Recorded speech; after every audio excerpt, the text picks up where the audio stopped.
오늘 아무래도 SK 하이닉스가 급락을 하다 보니까 반도체에 대한 관심이 상당히 많으실 것으로 보여집니다. 시의적절하게 또 반도체와 관련된 애널리스트 이 시간 모셔서 심도 깊은 이야기 들어보는 시간 마련을 했습니다. 오늘 이 시간 신영증권의 박상욱 연구위원 나오셨습니다. 어서 오세요. 네, 일단 저희가 먼저 질문을 드렸습니다. 반도체 업종에 대해서 수합 분석을 부탁을 드렸거든요. 화면으로 지금 만나보시겠습니다. 먼저 강점입니다. HBM 기술을 우리나라가 주도하고 있다는 점을 강점으로 꼽아주셨고요. 글로벌 메모리 시장 지배력이 확대가 되고 있다는 점을 꼽아주셨습니다. 다만 약점으로는 파운드리, 팹리스의 경쟁력이 부족하고 높은 밸류체인 글로벌 의존도가 있다는 점이 확인됐고요. 기회 요인으로는 추론형 AI 시장 규모, 추가 성장 가능성이 높다는 점, 그리고 대중 수출 규제로 중국의 반도체 기술 경쟁력이 약화되고 있다는 점을 꼽아주셨습니다. 위험 요인도 살펴보도록 할까요? 내년 HBM 수익성 악화 가능성, 그리고 내년 상반기 메모리 수요 둔화 가능성에 대해서 꼽아주셨습니다. 일단은 반도체 업종 전반적으로 주가가 최근에는 강세를 보여왔었는데 오늘 같은 경우에는 또 SK 하이닉스를 중심으로 하락이 나오고 있잖아요. 이 부분에 대해서는 또 골드만삭스의 리포트가 상당한 악영향을 미치고 있는데 이걸 어떻게 확인하셨는지 먼저 궁금하거든요. 예, 사실 지금 그 골드만삭스의 리포트를 보시면 그 내년 HBM 수급에 대한 좀 우려가 크다라는 내용을 좀 언급을 하신 바 있으십니다. 그런데 사실 내년 HBM 수급에 대한 우려는 원래부터 있던 이슈였었고요. 이게 최근에 그냥 이제 나스닥 특히 이제 반도체 쪽이 굉장히 좋았었는데 사람들에서 외면하다가 이제 좀 다시 가까운 주목을 받는 그런 느낌을 저는 받고 있습니다. 네, 그렇군요. 이에 따라서 지금 투자 의견을 하향 조정했잖아요. 매수해서 중립으로 하향 조정했는데 이 부분은 동의를 하시나요? 어떻습니까? 저는 사실 아직까지도 뭐 마이크론이랑 비교를 해서 보면은 하이닉스의 밸류에이션이 훨씬 더 싸고요. 그래서 이게 하이닉스가 마이크론 대비해서 이렇게 저평가받는 요인은 사실 코리아 디스카운트밖에 없다라고 저는 생각을 합니다. 네. 그래서 그런 관점에서 볼 때 저는 아직까지도 장기적으로 봤을 때 하이닉스의 주가 조금 더 갈 거라고 보고 있고요. 다만 이제 뭐 이러한 이슈들로 인해서 단기 부침은 있을 거다 정도로 조금 코멘트를 드리겠습니다. 네, 단기 부침은 있겠지만 SK 하이닉스의 주가의 오름세는 계속해서 이어질 수 있을 것이다. 상당히 긍정적으로 평가를 해주셨는데 그렇다면은 SK 하이닉스를 비롯해서 우리나라 반도체 전반의 업황은 지금 어떤 상태라고 보십니까? 사실 AI 쪽은 굉장히 좋죠. HBM으로 올해 하이닉스가 거의 20조 원 가까이 벌 거고요. 내년에도 27조 원에 28조 원 정도에 되는 영업이익을 달성할 수 있을 거라고 보고 있는 만큼 AI 쪽은 굉장히 좋습니다. 다만 이제 컨벤셔널이라고 하죠. 일반 디램 쪽 같은 경우에는 지금 관세가 매겨지지 않았어요. 네. 의약품처럼 품목별 관세를 매기겠다라고 했는데 지금 반도체 쪽은 아예 언급을 안 해주고 있어가지고 아직은 0%입니다. 그래서 지금 풀린 수요라고 하죠. 선제적으로 이제 그 스마트폰이나 PC나 서버를 만드는 업체들이 굉장히 많이 가져갔어요, 이 분기에. 그리고 지금 그러한 기조가 3분기까지도 이어지고 있고요. 이렇게 되면은 사실 올해 4분기랑 내년 1분기에는 가격이 조금 쉬어가는 구간이 올 가능성이 높습니다.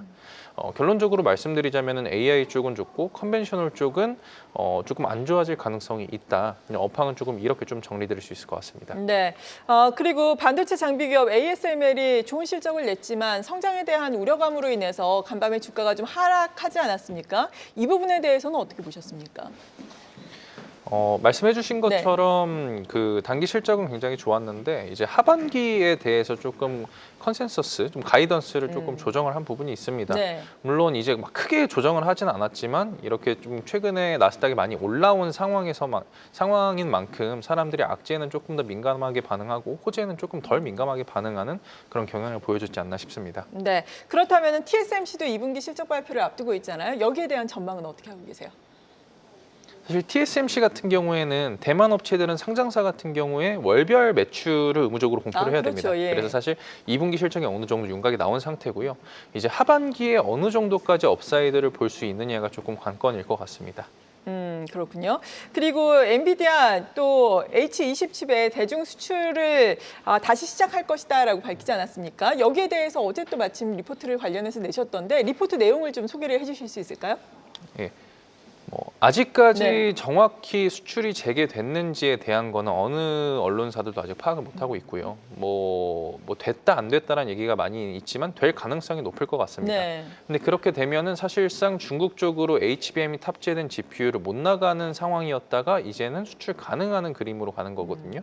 그러면은 사실상 기존 저희가 봤던 HBM 추정치보다 수요 추정치보다 조금 더 상향 조정될 가능성이 높다라고 봐주시면 될 것 같습니다. 네, HBM 수요가 증가를 하게 된다라는 점, 앞서서 SK 하이닉스 같은 경우에는 HBM과 관련해서 경쟁이 심화가 되면서 가격이 내년에 처음으로 하락할 것이다라는 우려로 인해서 이 투자 의견이 하향이 된 거잖아요. 수요가 이렇게 증가를 한다면 SK 하이닉스도 그래도 뭐 괜찮을 것이다 이렇게 생각을 해도 되는 거예요? 사실 일반 예. D램이 평균적으로 매년 15에서 30% 사이에서 수요가 증가를 합니다. HBM은 당연히 새로 들어온 시장이기 때문에 이것보다 더 성장을 하고요. 매년 한 30~40%씩 네. 증가를 하고 올해는 거의 뭐 한 2배 가까이 늘었습니다. 근데 이제 내년에는 뭐 한 40% 전후 정도밖에 성장을 못할 거다라고 보고 계시는 것 같고 그에 반해 공급 같은 경우에는 계속 증설을 해왔잖아요. 그래서 공급은 수요 증가하는 것보다 더 늘어날 거다라는 우려 때문에 이런 식으로 해서 공급이 수요를 하반기에는 좀 초과할 거다라는 우려가 아직 존재하긴 합니다. 네. 그리고 미국이 앞서 말씀드린 것처럼 중국형 AI 반도체 수출 규제를 어느 정도 완화하는 양상이 나타났는데 이것이 또 우리나라의 반도체 기업에 미치는 영향은 어떻습니까? 사실 요거는 조금 시나리오별로 분석을 해봐야 될 것 같은데요. 이게 크게 두 가지 의견이 있습니다. 이걸 완화해줌으로써 중국이 조금 더 발전을 빨리 할 거다라고 보시는 분들도 계시는데 네. 저는 오히려 반대 입장을 보수를 하고 있습니다. 사실 중국이 최근 사례들을 보면은 반도체 장비도 규제하고 소재도 규제하고 했을 때 국산화율이 굉장히 빠르게 올라왔습니다. 그 전 대비해서. 참고로 이제 2020년에 중국 장비 국산화율이 한 5% 정도에 불과했었는데 24년 말 기준으로 25% 정도까지 굉장히 빠르게 올라왔고요. 만약에 AI 반도체도 이런 식으로 계속 너무 규제를 엄격하게 하고 갔으면은 저는 뭐 화웨이든 뭐 샤오미든 이런 칩메이커 업체들이 AI GPU도 언젠가는 조금 국산화를 상당히 좀 품질 높게 할 수 있는 그런 구간이 오지 않았을까라는 걱정을 하고 있었고요. 오히려 이렇게 일부 완화해 줌으로써 그들 칩메이커들의 개발 속도가 조금 더 늦춰지는 그런 효과가 있지 않을까라고 전망을 하고 있습니다. 네, 그러니까 우리나라 예를 들어서 HBM을 만들고 있는 회사들과 기술 격차가 빠르게 좁혀질 가능성이 오히려 이번 조치로 인해서 낮아졌다, 긍정적이다 이렇게 해석을 하면 되는 건가요? 사실 HBM은 예. 메모리 업체들이 만드는 거고 GPU는 비메모리 업체들이 만드는 거라서 네. 저는 비메모리를 말씀드렸던 거고요. 예. 이제 그럼 HBM은요? HBM 같은 경우에는 아무래도 조금 위험하다라고 저는 보고 있습니다. 그래요? 예, 작년에도 사실 하반기에 반도체 주가가 안 좋았죠. 코스피 자체가 안 좋았었는데 거기에 기여했던 가장 큰 원인이 중국 쪽 디램 업체인 창신 메모리 CXMT라고도 하죠. CXMT가 DDR4 쪽 물량 공급을 엄청나게 많이 공급하면서 좀 다운 사이클에 잠시 일시적으로나마 왔던 거거든요. 지금 뭐 연수로 뭐 기술적 격차가 한국이랑 중국이랑 몇 년 차이 나느냐를 이제 전문가들이 말씀하실 때 보통 한 4에서 5년 정도까지 격차가 많이 좁혀졌다라고 합니다. 그런 것처럼 HBM에 대한 분야도 중국 쪽이 지금은 막 그렇게 뛰어난 퍼포먼스를 보여주고 있지는 못하지만 네.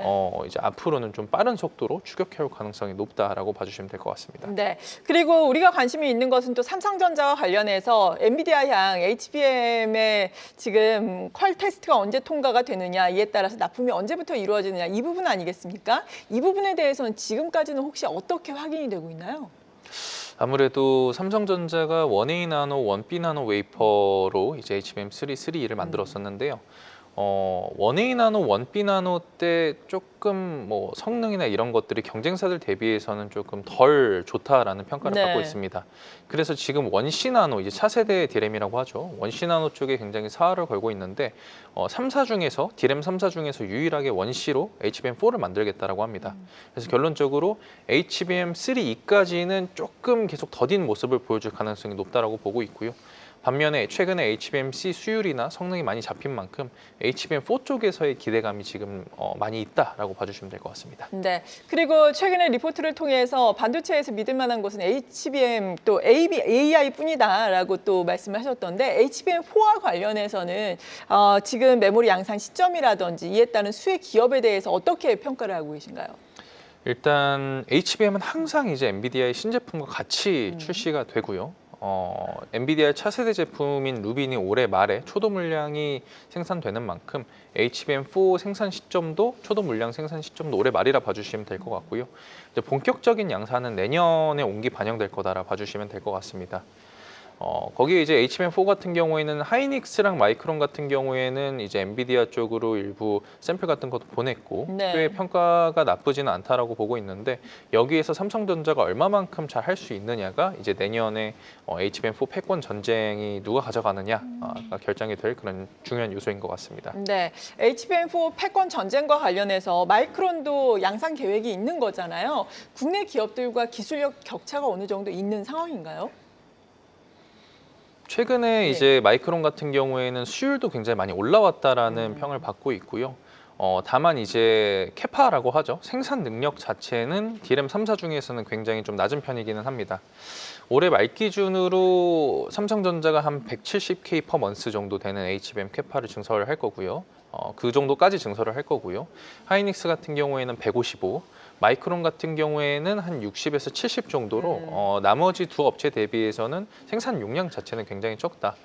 그리고 수율 측면에서도 사실 하이닉스가 조금 더 훨씬 더 높다라는 네. 평가를 받고 있는 만큼 아무래도 HBM 쪽에서는 아직까지도 하이닉스가 조금 선도하는 시장이다라고 이해를 해주시면 될 것 같습니다. 네, HBM과 관련해서 뭐 내년 수익성 악화라든지 SK 하이닉스 이야기는 앞서서 나눠봤으니까 삼성전자 이야기로 넘어가 보자면은 2분기는 어닝 쇼크였지만 그래도 2분기 실적이 바닥이 아니겠느냐. 3분기에는 진짜 나아질 수 있을까요?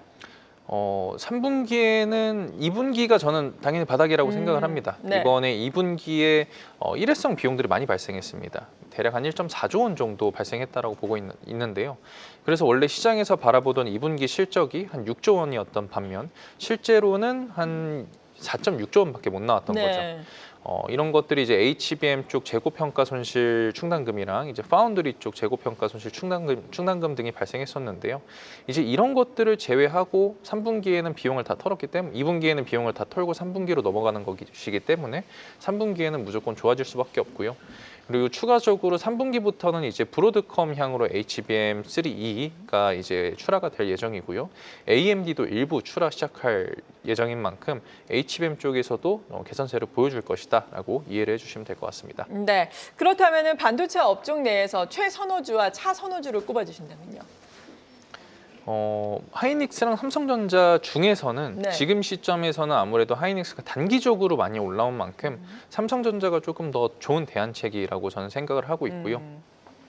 그리고 하이닉스는 계속 1등이었었잖아요. 그렇죠. 그래서 사실 이번 2분기 실적 발표 때 조금 좋은 얘기를 할 만한 것들이 저는 크게 없을 거라고 보고 있어요. 왜냐하면 내년 HBM 수급에 대한 우려도 있고요. 네. 그리고 관세로 인한 풀린 수요가 이제 4분기부터 끊기면 어쩌냐라는 우려도 있기 때문에 좋은 얘기보다는 이제 호재보다는 악재 관련된 얘기들이 좀 더 많을 불확실성에 관한 내용들이 많이 있을 수 있을 것 같고요. 네. 반면에 삼성전자는 조금 3사 중에서는 좀 덜 잘했었잖아요. 그러다 보니까 최근에 개선세를 조금 보여주고 있는 만큼 악재보다는 호재에 조금 집중할 그런 내용들이 많을 것 같습니다. 네, 그리고 지금 하단에 나가다 보면은 밸류체인 업체 SK 하이닉스와 관련해서 VM과 그리고 하나 비전도 주목을 하고 있다라고 나가고 있는데 이 부분에 대해서도 간략하게 설명을 좀 해주신다면요. 그 두 업체 모두 다 네. SK 하이닉스 쪽의 밸류 체인이고요. 뭐 삼성전자 주가가 좋니 하이닉스 주가가 좋니를 떠나서 어쨌든 SK 하이닉스가 지금 돈을 굉장히 잘 벌고 있고요. 그런 만큼 돈을 또 많이 씁니다. 올해 캐펙스를 전년 대비해서 거의 60% 가량 늘릴 거고요. 내년에도 그런 기조가 유지될 겁니다. 심지어 내년에는 이제 신규 팹 쪽으로도 장비들이 들어갈 거기 때문에 그런 하이닉스 계속해서 다양한 경제 이슈를 알고 싶다면 구독과 좋아요, 알림 설정 부탁드립니다. AI 캐스터 권미정이었습니다.